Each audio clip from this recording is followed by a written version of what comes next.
ബി.ജെ.പിയുടെ വികസനത്തിന്റെ ഒരു blue print കാട്ടിത്തരാം. മാറാത്തത് മാറുമെന്ന് രായി മുതലാളി ആവർത്തിച്ച് പറഞ്ഞുകൊണ്ട് നടപ്പുണ്ട്. എന്താണ് മാറാത്തത് മാറുമെന്ന് തലസ്ഥാനവാസികൾക്ക് ഒരു സൂചന തരാം. കാര്യം മാറാത്തത് എന്തൊക്കെയാണ് രാജ്യത്ത് പലയിടങ്ങളിലും ഇവർ മാറ്റിയതെന്ന് നിങ്ങൾ അറിഞ്ഞിരിക്കണം.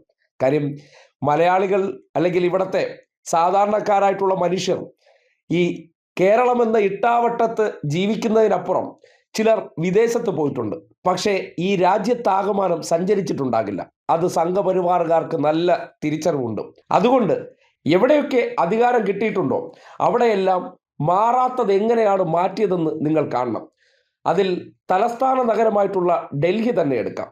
കാര്യം കേന്ദ്ര സർക്കാർ ഭരിക്കുന്ന ഇടം, ആ നഗരം എന്തായിരിക്കണം, മാറാത്തത് എങ്ങനെയാണ് മാറ്റിയതെന്ന് നിങ്ങൾക്കറിയണ്ടേ?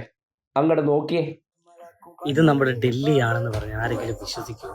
ഇത് ഡൽഹിയിലെ ഒരു മെട്രോ സ്റ്റേഷന്റെ അടുത്തുള്ള ഒരു അവസ്ഥയാണ്. നിങ്ങൾ കണ്ടു നോക്കി, എത്ര ഭയാനകമാണ്, എത്ര വൃത്തിഹീനമായിട്ടുള്ള സ്ഥലമാണ്. ആ ഡൽഹിയിൽ കുറെ നല്ല സ്ഥലങ്ങളുണ്ട്, അത് വേറെ കാര്യം. പക്ഷെങ്കിൽ ഇതെല്ലാം ഒരു സൈഡാണ്, ഒരു സൈഡ് ഇങ്ങനെയാണ്. ഇങ്ങനെയുള്ള വികസനമൊന്നും നമുക്ക് പറ്റത്തില്ല. നോക്കിയാൽ ഡൽഹിയിലെ കുറെ വീഡിയോ ഇതിനകത്ത് അപ്ലോഡ് ചെയ്തിട്ടുണ്ട്, എങ്ങനെയാണ് നടന്നു പോകുന്നതെന്ന് എല്ലാം നോക്കി. ഇവിടെ നിന്നും പോയി നമ്മളെപ്പോലുള്ള ആൾക്കാർക്ക് താമസിക്കാനോ ജീവിക്കാനോ പറ്റത്തില്ല.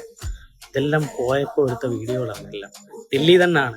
പിള്ളേരെ നോക്കി, പിള്ളേരെ എങ്ങനെ സ്കൂളിൽ പോകുന്നു, ഉള്ള കാര്യങ്ങൾ നിങ്ങൾ തന്നെ നോക്കി. ഞാൻ ഈ വീഡിയോ ഒന്നും ഇടണ്ട എന്ന് പറഞ്ഞിരിക്കുകയാണ്. അപ്പോൾ അവിടെയുള്ള വികസനം എന്നൊക്കെ പറഞ്ഞ് കുറേ പേര് ഇൻസ്റ്റക്കാരൻ തള്ളി മറിക്കും. അതുകൊണ്ട് മാത്രമാണ് ഈ വീഡിയോ അപ്ലോഡ് ചെയ്യുന്നത്. ഇല്ല, ഒരിക്കലും ഇങ്ങനെയുള്ള ഇൻസ്റ്റ പോലുള്ള സംഭവങ്ങൾ ഞാൻ ഇങ്ങനെയുള്ള വീഡിയോ ഷെയർ ചെയ്യാറില്ല. എനിക്ക് അതിനുള്ള താല്പര്യമില്ല. പക്ഷെ കേരളം വെറും പന്നലാണ്. ബാക്കിയുള്ള സംസ്ഥാനം നല്ലതാണെന്ന് പറയുന്നവർക്ക് വേണ്ടിയുള്ള വീഡിയോ മാത്രമാണ്. അല്ലാതെ കേരളമാണ് ഞാൻ കണ്ടതെന്ന് വെച്ചുള്ള ഇന്ത്യയിലെ ഏറ്റവും നല്ല സംസ്ഥാനമെന്ന് ഞാൻ 1000 വട്ടം ഞാൻ ഉറപ്പിച്ചു പറയും. അത് എവിടെയായാലും ശരി. എന്തൊരു മാറ്റമാണിത്! തലസ്ഥാന നഗരത്തിലെ ജനങ്ങൾ ആ മാറ്റത്തിനനുസരിച്ച് എത്ര സുഖകരമായിട്ടുള്ള ജീവിതമാണ് വിശ്വഗുരുജി ഒരുക്കി കൊടുത്തിരിക്കുന്നത് നോക്കിയേ. ഈ അവസ്ഥയിൽ ജീവിക്കുന്ന മനുഷ്യരെ കഴിഞ്ഞ 11 വർഷമായിട്ടും ഒന്ന് മുക്തിയാക്കാൻ കഴിഞ്ഞിട്ടില്ല. എന്നിട്ടാണ് കേരളത്തിലേക്ക് വന്ന് വികസനത്തിന്റെ ബ്ലൂ പ്രിന്റ് പ്രഖ്യാപിക്കുമെന്ന് പറഞ്ഞു. വല്ലതും പ്രഖ്യാപിച്ചോ? ഈ നാടിനെയും വരും കാലഘട്ടത്തിൽ എന്താക്കാൻ പോകുന്നു എന്നതിൻ്റെ തെളിവാണ് ഡൽഹിയിലെ ഈ ദൃശ്യങ്ങൾ. അധികാരത്തിൽ ഡബിൾ എഞ്ചിനാണ്, അത് കേന്ദ്രത്തിലും ഡൽഹിയിലും.